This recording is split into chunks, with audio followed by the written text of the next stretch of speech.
Hello, my name is Bobby Beal with the Center for Innovative Practice at Case Western Reserve University. I am happy to introduce Sarah Buffy today. Sarah is here to teach us about trauma-informed biographical timelines. Actually, she's here to introduce that topic because she will be traveling around the state of Ohio with me, and we will offer 3 full trainings on trauma-informed biographical timeline. You'll get information about the dates for those trainings at the end of this webinar. For now, let me introduce you to Sarah. Sarah Buffy has an MSW and an LSW and is the founding director of Solberg Consulting. She believes that nothing has the power to heal like supportive relationships. Specializing in trauma-responsive care, she helps organizations and individuals disrupt current models of thinking by building empathy and understanding around the effects of trauma. Sarah has worked in community organizing, specifically asset-based community development, for over a decade and has a deep passion for her work. Her focus is to spread awareness about how trauma affects the brain and the body and to teach effective approaches for developing resilience within the people organizations strive to serve and the people closest to the work, the caregivers and the direct providers. Sarah received her master's in social work from Northern Kentucky University with a focus in trauma, positive psychology, and mindfulness. With years working closely in her Cincinnati community through her AmeriCorps service, as well as abroad with her Peace Corps service in Africa, Sarah brings a unique community building lens to the work that we are all striving to do. Sarah was a participant and a facilitator of trauma-informed behavioral health timelines for over 3 years. And we welcome Sarah to teach us what she knows. Thank you, Bobby. All right. I'm really happy to be here with you all today and most looking forward to the trainings that we're going to be engaging with across the state over the coming months. Today is a commercial for those trainings. We're going to be talking about what is a trauma-informed biographical timeline and what's the big overview, what's the bigger picture around our discussion. Then we'll be looking forward to a couple trainings coming up and looking forward to seeing y'all there. So first, I just want to orient us to these wonderful women you see named below. They have really influenced my work personally and professionally. Beth Barrell and Maureen Walker, you'll see there, are authors and researchers and facilitators of trauma-informed biographical timelines. Their work has really influenced how I participate in this as an assessment tool and as an approach to help people on their healing journeys. Mary Vicario is a mentor of mine and a trauma consultant around the region as well. She has really influenced my understanding of the neuroscience, that neuroscience knowledge necessary to facilitate a trauma-informed biographical timeline. And then, of course, Joe Crippen-Staple is a mentor and friend of mine who really helps me shape the being of the work, not just the doing of the work. So I wanted to note those folks. They're with me on this journey. And let's go ahead and get started here. So what is a trauma-informed biographical timeline? Let's talk about the purpose here.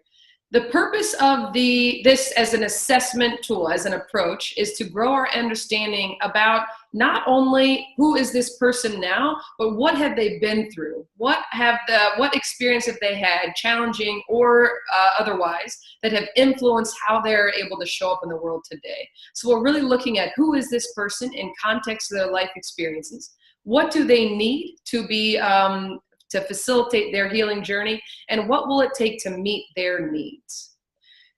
A real important factor of the timeline is our ability to help build our empathy. When we have higher rates of empathy, patience, and creativity for the folks that we support, we're able to show up in their lives in a way that is really, really impactful. And we each have an important place in people's lives as healers. One person can make a huge difference.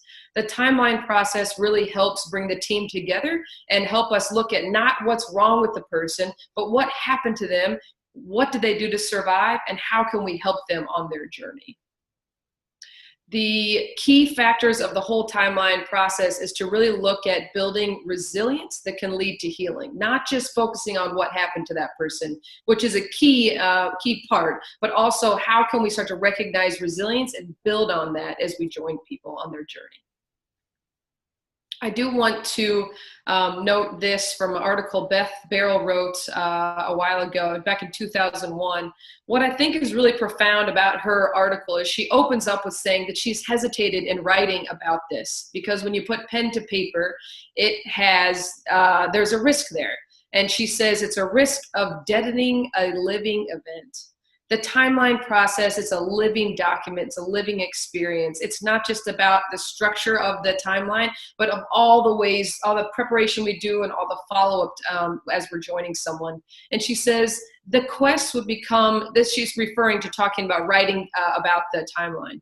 The quest would become more about a perfect biographical timeline than about the search for a deeper and more meaningful understanding of a human being who is struggling and with whom we need to transform our relationship. I really appreciate her emphasis on this aspect of the timeline. If we just know how to follow the steps, we have a risk of traumatizing ourselves and other people. So really understanding that this is a tool to really look at someone's life in a compassionate, more empathetic way, that's key to keep in the forefront of our minds. Some of our operating principles and foundational beliefs about the timeline, these were influenced by all the folks I worked with the Resilience Project, which was an effort in Cincinnati over the past 5 years. We're really looking at, with the timeline, no shame or blame. We know that shame and blame, that heightens all of our adverse childhood experiences. Anything where we have had a challenge, if we are meant to believe that we're to blame, that we should be guilty or shameful for what we went through, that's just going to re-traumatize us. So we don't want any shame and blame of the focus person, also of anyone who is in the person's life. We're going to be taking the time in the timeline process to explain what happened to someone, not to excuse anything, but to explain. Same goes for people who might have been perpetrators of violence. When hurt people, we see a real need for this bigger conversation. So we really try to avoid shame or blame of anyone. The big key thing, of course, with trauma-informed care in the first place is not what's wrong with you, but what happened to you. What takes this to being trauma-responsive care, and this is Mary Viccario's work, is looking at what did you do to survive. Oftentimes we have survival skills that look really kind of adverse to our health and safety, but when we can understand that those are survival instincts, we can really start to reframe from shame and blame to honoring what someone did to survive, and then building that to increase their resilience and their need for safety in the future. Our main operating principle is that people can heal and grow. All people, not just the focused person that we would bring into the room, but all people on someone's team. So there are two things that I think are key. If we want to bring people together to understand a trauma-informed biographical timeline, or to understand someone's current experiences in context to their life, these two things I think are really foundational. The first is the Adverse Childhood Experiences Study. Hopefully by now, a lot of folks are understanding about ACEs, Adverse Childhood Experiences, but to look up this study and to be able to speak to it, I think is really key. So I just want to speak to it very quickly. The Adverse Childhood Experience Study is something that was carried out back in 1990 with Kaiser Permanente and Vincent Folletti. What they were doing, there was an obesity clinic that was being run. And at that clinic, everyone was losing weight. They were looking at diet and exercise and all kinds of different factors. There was a small amount of the population that was gaining that weight back pretty much immediately. And the big question was, what's happening here? What's going on in these people's lives that they can't sustain that weight loss? So what the researchers and physicians did, they started to look back in the childhood histories of these folks, and they started to understand that these people had some of these 10 things in common.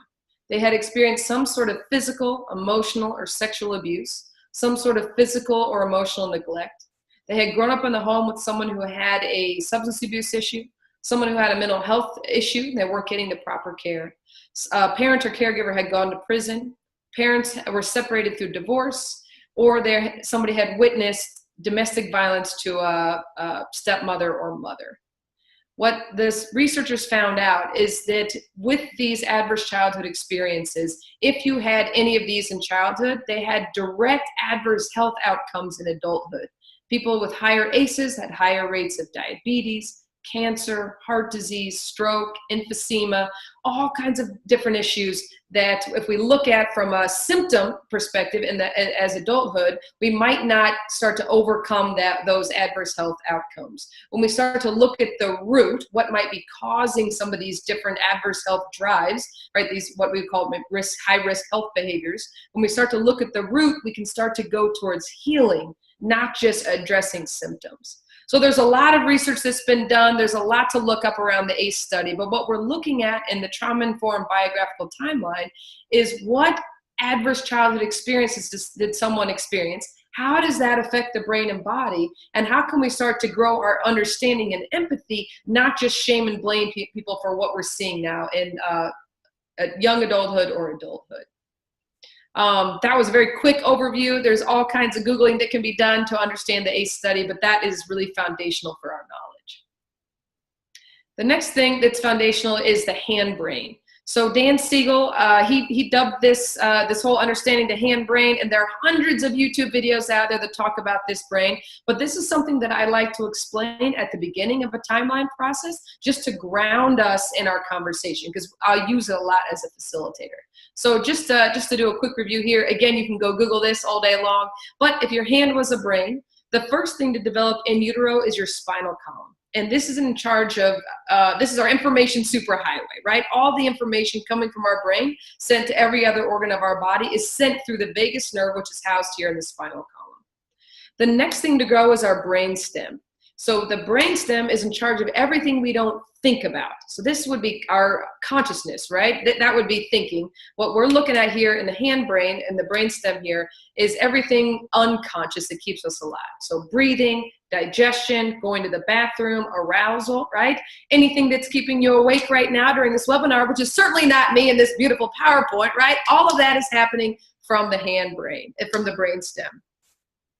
The next thing to grow is our fear center. And there's a lot of language around what this fear center holds as far as brain terminology. But what I want to orient us to is this is our fight or flight mechanism. This is where real survival comes from.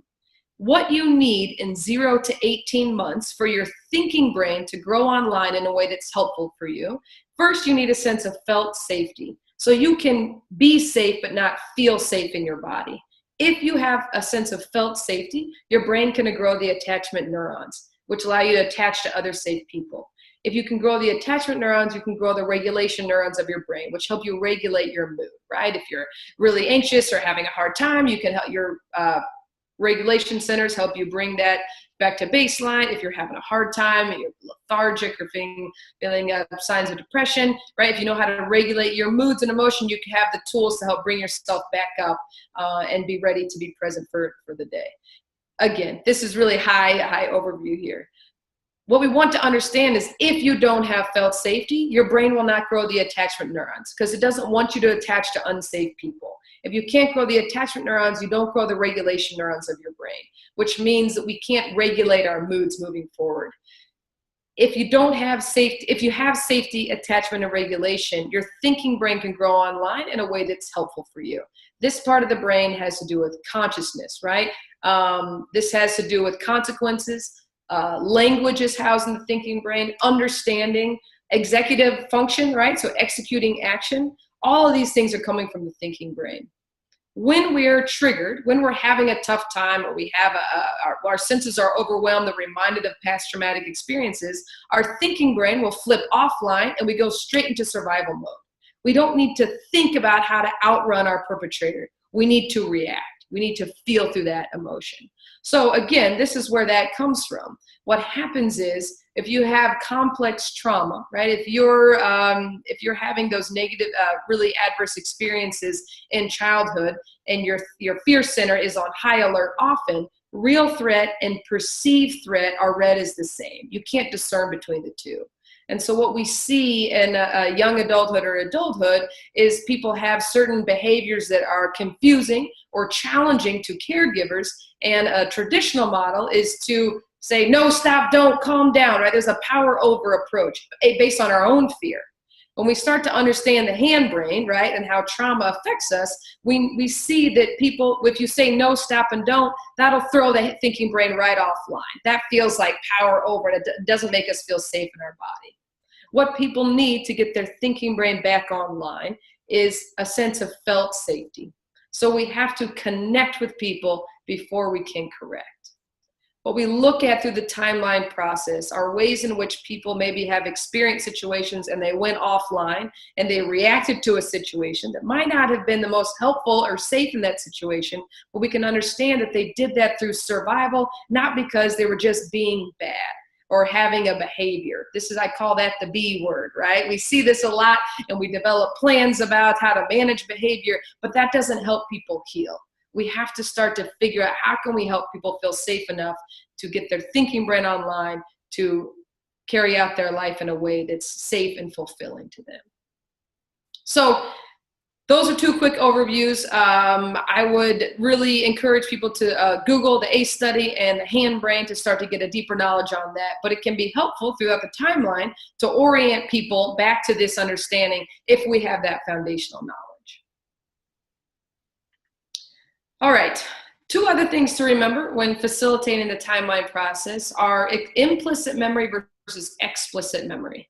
And you'll see here, I won't read all the way through, but implicit memory really includes all those visceral or body memories, all those emotional memories. Implicit memory can really be started before that our thinking brain grows online completely, right? So from 0 to age 2, we don't have language developed. Language centers are just being developed. But any memory you have, right, from conception to when you're born till about 2 years old, all those memories are alive and well in our body. They're in our central nervous system.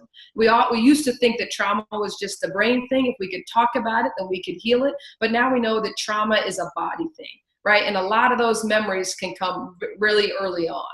Why that's important to understand is because people will usually say things, oh, that happened when they were young, or I adopted so-and-so when they were 9 months old. They don't remember those things. What we're starting to understand is, yes, our body memories stick with us. So we are able to have those body memories, implicit memories from early on. Explicit memory is what a lot of people refer to as memory, right? So that's more language-based. When it's connected to implicit memory, that really informs our belief systems. So it's hard to tease out what I'm remembering in my body versus what I have conscious memory of.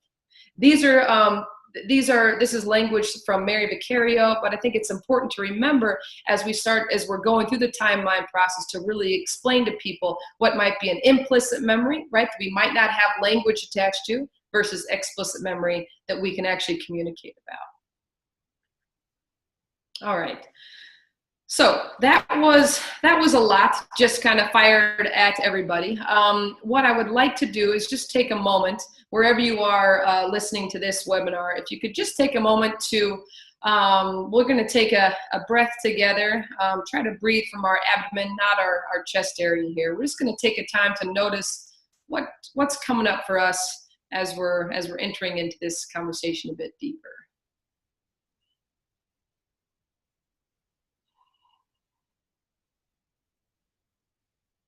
Might be a good time to note just to ourselves or even write down feelings that we have in our own body or thoughts that we're starting to have, questions that are starting to come up about this process.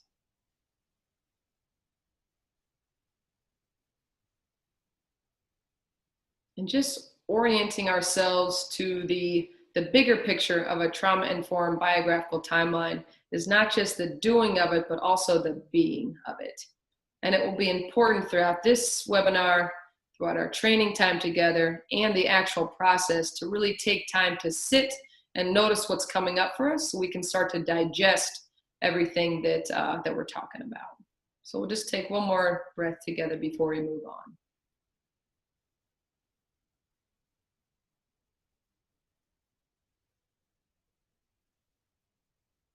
Right. Thanks. All right.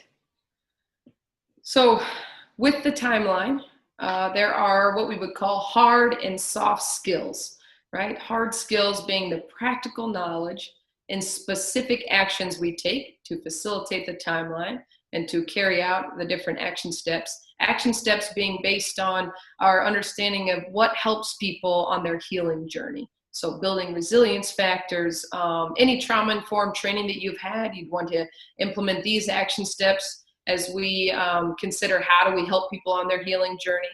We'll be going through those at the actual training. And then there's also deep skills and knowledge about the being of this work. Beth Barrow talks about the facilitation process really being a dance. And that's the language I like to use a lot. There's a lot of kind of nuance to this process that we'll explore more in the training as well. So we'd like to look at the timeline process being broken up into 3 different buckets. The first being before the session, really preparing for the timeline session.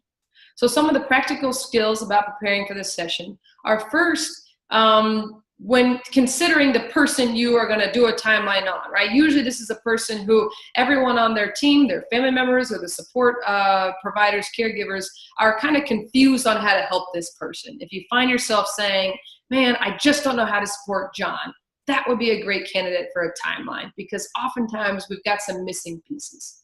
So to coordinate with the point person at the primary agency about who is going to be at the table is going to be a really key practical skill. So for example, if you have a county board, a disability services board who says, we're working with Sally, we really want to do a timeline because we're confused on really how to support her, that person who contacts the facilitator, right, would be the point person at the primary agency. They would want to start to look at, okay, who do we need at the table? What information do we need to start to bring to the table? The facilitator, so in my case, I facilitate a lot of timelines for a bunch of different agencies, a bunch of different organizations around the state. Usually I get called in, hey, can you facilitate X timeline? The goal would be, as a facilitator, to really define my role. Is there an expectation for me to help come back and review this timeline and review with the team? Is there an expectation that I'm at every team meeting afterwards? Is this just a time where I'm facilitating and I'm handing off the information for someone else to carry out? Those would be conversations you would want to have as a facilitator with the agency who's asking you to facilitate the timeline. You'd also want to help the team review the preparation kit. Now, I say preparation kit because I'm working with a team in Cincinnati where we're going to have a lot of materials that help really kind of build the toolkit of a facilitator. Those will also be really looked at and reviewed with the sessions that we're going to be having around the state. Bobby and I are going to be having these materials for you. There's also practical knowledge around preparing for opening the session and closing the timeline session. Opening up this conversation about someone's life is a very kind of fragile conversation. So to be prepared to communicate about this conversation in a way that's sensitive, trauma sensitive, and really kind of leans into resilience is going to be key. Also having some things in your toolkit as a facilitator to close out the session so we don't just walk out of here with all this trauma really alive and well in our nervous system, right? That would be really necessary to know how to close down a group. Some of the deeper knowledge, engaging the point person and family. So one of the key tenets with the timeline is we do not believe in forced exposure. So I had a group once who said, we need to bring so-and-so to the timeline. They need to see what they've done. Whoa, that was a big red flag for me. 1, this is not a shame and blame tool. 2, it's not about fixing and changing a person. It's about us as caregivers and support people starting to change how we interact with the person. How do we change our behavior to help someone establish felt safety so they can continue to work in ways that help them continue on their healing journey? It's not about fixing and changing a person. It's about engaging our own resources to show up in a new way. So to talk with the point person about how this process is going to be carried out is going to be key, right?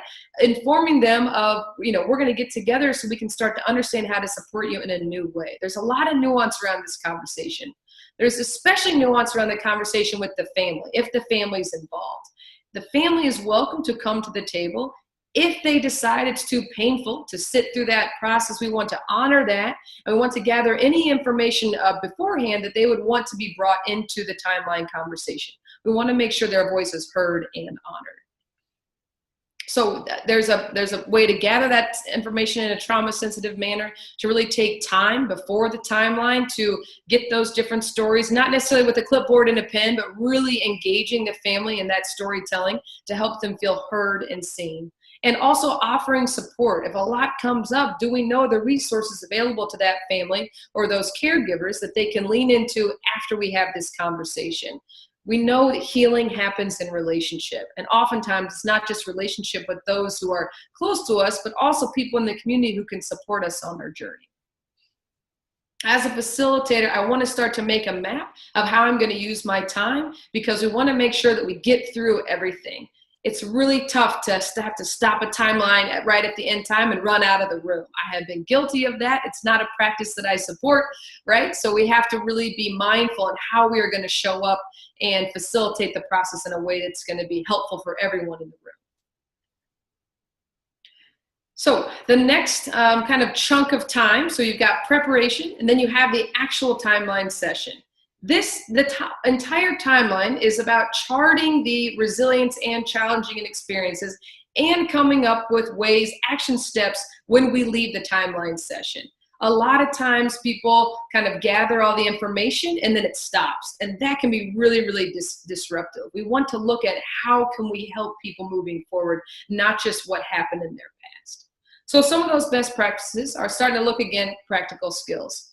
One, organizing the room. So I really believe that space matters. Oftentimes I put people in small groups or in circle, and some people hate that. They don't want to be so close, right? Intimacy is hard.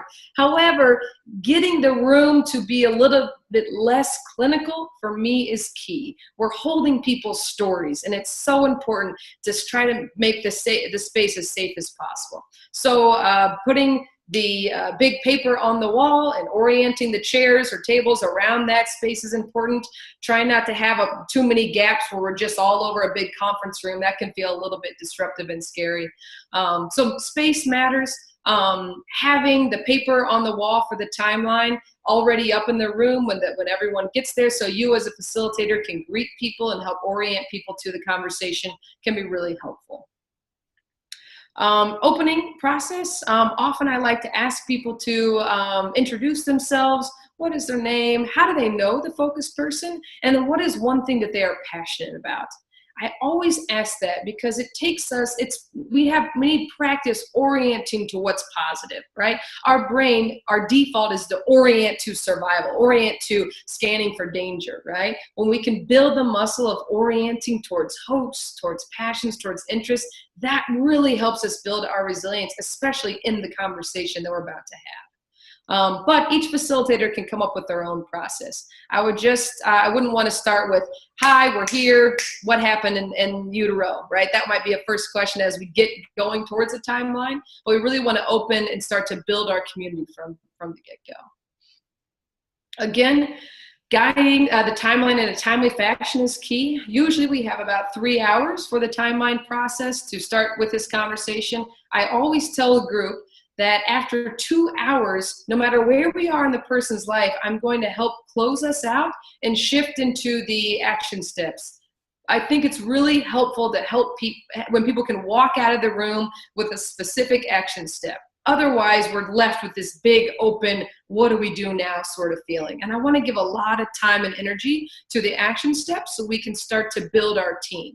We can always come back and finish the timeline. We can always add things. Beth Barrow talks a lot about this as a living document. We're going to come back over and over to help us deepen our understanding about who this person is and what they've been through.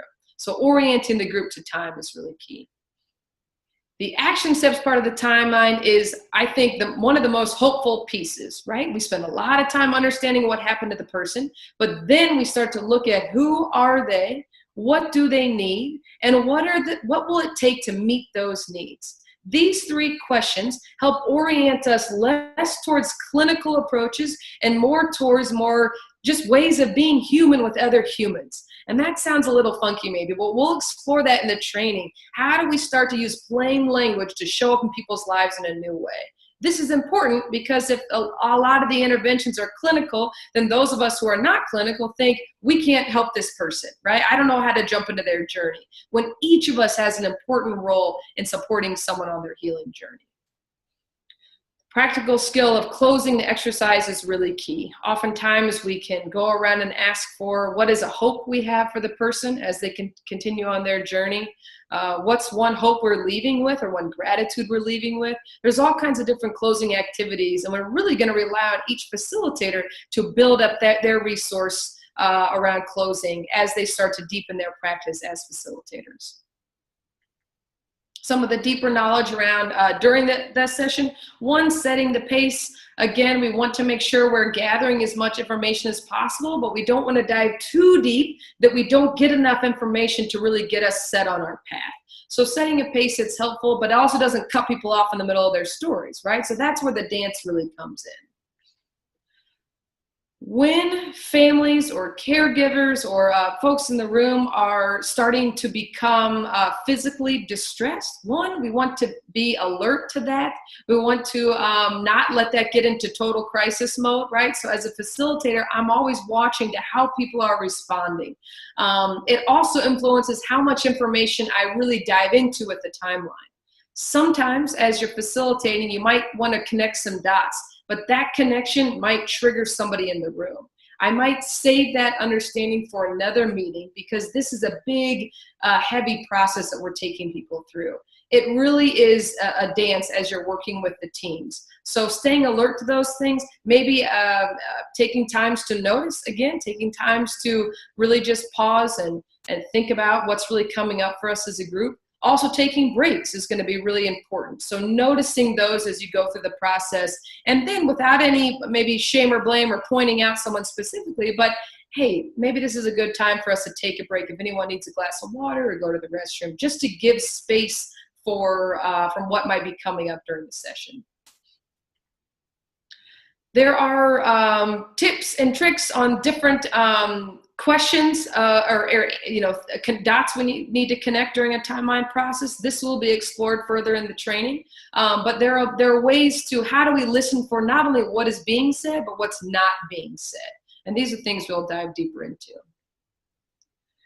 One of the main things to remind timeline audiences about is this is a process that helps build resilience, not manage behavior. When we see ourselves as folks who are going to help manage someone's behavior, we have a lot of power over approaches. And it's going to be really important that we continue to acknowledge how do we help build on what someone is coming to the table with, not just stop them from doing something that might be harmful. It's an interesting conversation to have, and it can be started throughout this process. Noticing and nurturing are just my two keywords to notice what's happening in the room and really honoring people's experiences, especially when families are in the room. If they're sharing deep personal stories, to notice how vulnerable that is and honor that. Really be gracious and grateful for how they're helping us understand this person's story in a new way.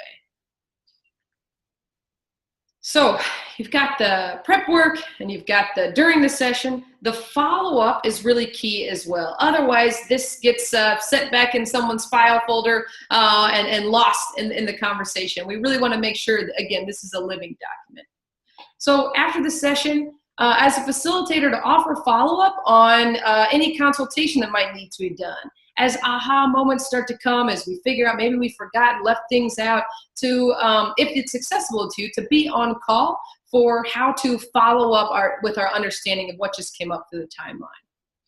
There's a suggested process we have for team meetings, right? So if we're all starting to get in the room for this conversation, it can be really helpful to figure out how do we come back to this conversation in a way that really is streamlined. So we have some handouts that we'll look at to help teams stay on the same page. Also, it's always nice to have a blank piece of paper next to the timeline that just has different questions we might need to ask somebody else, right? None of us have all the knowledge in the world to help understand all of what comes up during a timeline, but to be able to note that and then follow up with those different experts around specifically childhood trauma or neuroscience, or even different approaches that help people on their healing journey. To be able to reach out to those folks is going to be key. You don't have to be an expert to facilitate a timeline, but you have to be willing to reach out to those people who do have that knowledge. Oftentimes, the action steps that we come up with are going to be things that some of us in the room might have a lot of practice with, and some might not, right? So being, as a facilitator, being able to help in bringing those interventions or approaches to life is going to be really, really helpful. Having resources to provide to people, whether that's reading materials, different online videos, or different in-person trainings, people can deepen their knowledge about a person, can be really helpful. The resources around the state and country are vast, so really having those available and having references to different work can be really, really helpful, so we don't leave people with big giant question marks that they can't get support on. And then also continually to come back to recognizing resilience, right? That which helps us bounce back from traumatic experiences, the things that help mitigate against the effects of trauma. These things we're going to continually lean into, not managing behaviors.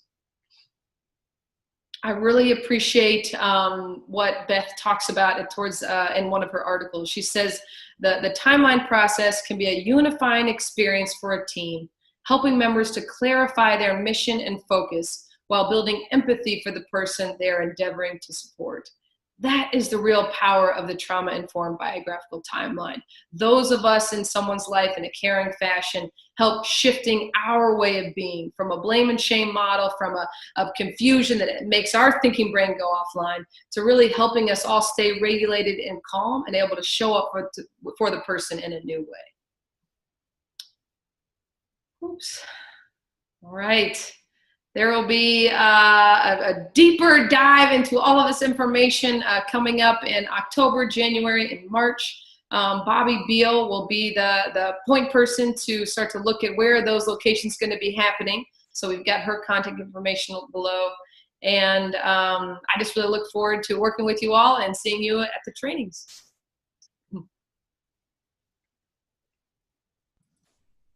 Thanks, Sarah, and thanks for this information. We look forward to seeing you as well. And as Sarah said, if anybody has questions or concerns, feel free to get a hold of me, bobby.beal@case.edu. And we'll be in touch with announcements via our listserv for the kids' learning communities with the location for each of those dates soon. Thanks very much.